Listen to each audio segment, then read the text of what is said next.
Hello and welcome to Grind Slime TV with me, your host Aaron. And today we're heading down to South America, to Chile, of all places.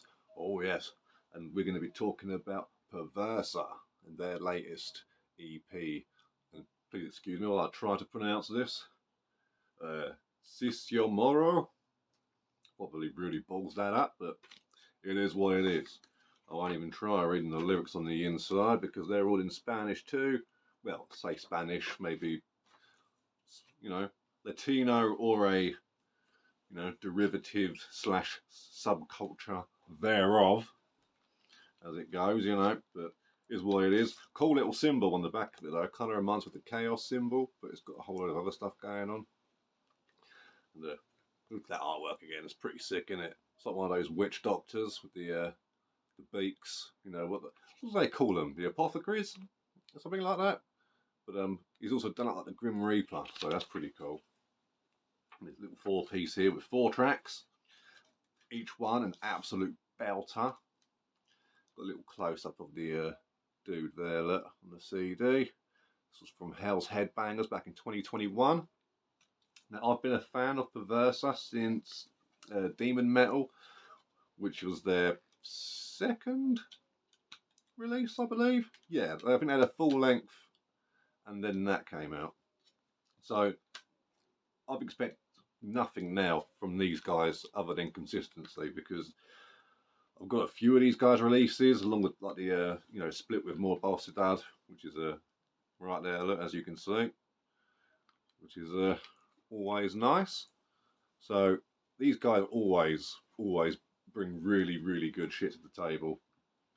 Now, it's your pretty much standard South American Black and Death thrash kind of stuff, sort of sarcophago inspired, but it brings a lot more to the table than just that as well.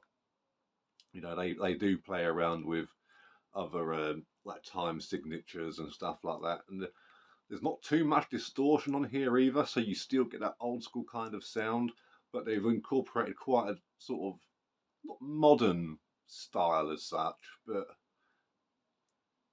definitely yeah, it's a hard one, because I was trying to stifle a yawn there. I think I got away with it.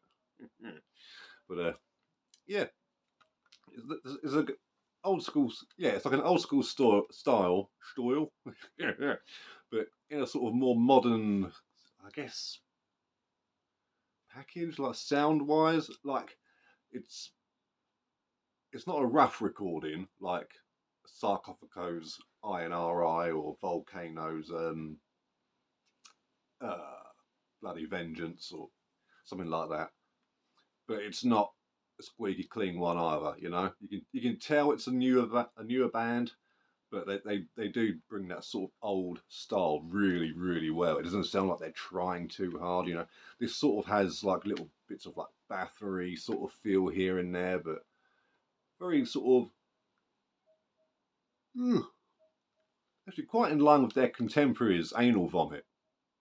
Do excuse the yawning. It's been a but look at that stuff on the back there. Now, what's great about this is that a lot of people can hear this sort of music and be like, "Oh yeah, South American Black and Death thrash. We've heard it all before," and I totally agree.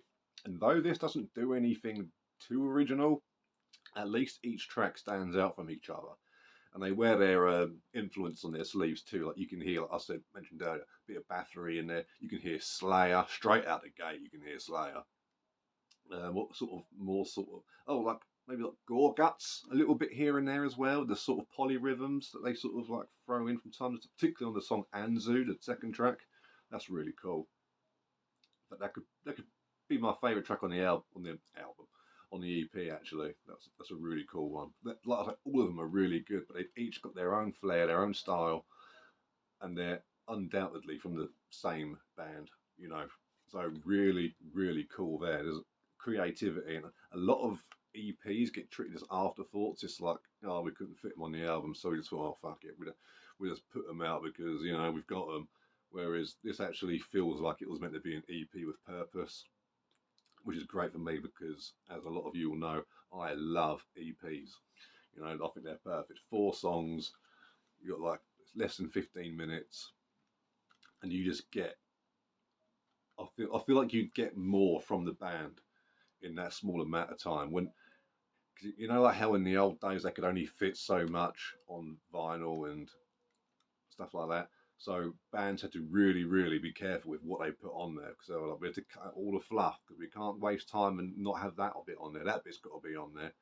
Whereas when CDs started coming out in full length, started getting longer, they started going from like 8 tracks to like 12 tracks and stuff. It was just like, oh god, they got room to fart and experiment. Whereas with something like this, they're like, we want less than 15 minutes, let's go. So they were like, right, cool. They brought that kind of attitude to it, which is awesome, and I love when bands do that. So, Perversor, Psicomoro, check it out. It's from 2021, like I mentioned, House Headbangers. Whole thing's up on YouTube, and check out a lot of their other stuff as well. You know, again, you'll go to YouTube to hear it, but yeah, really cool, really underground stuff. If you're into any of those bands like I sort of mentioned before, then I don't see why this won't really do anything for you. So get on it, make it happen, because it's a beauty. Oh, absolute beauty and a beast. So support the underground and whatnot, and I'll check you guys all out later. Bye.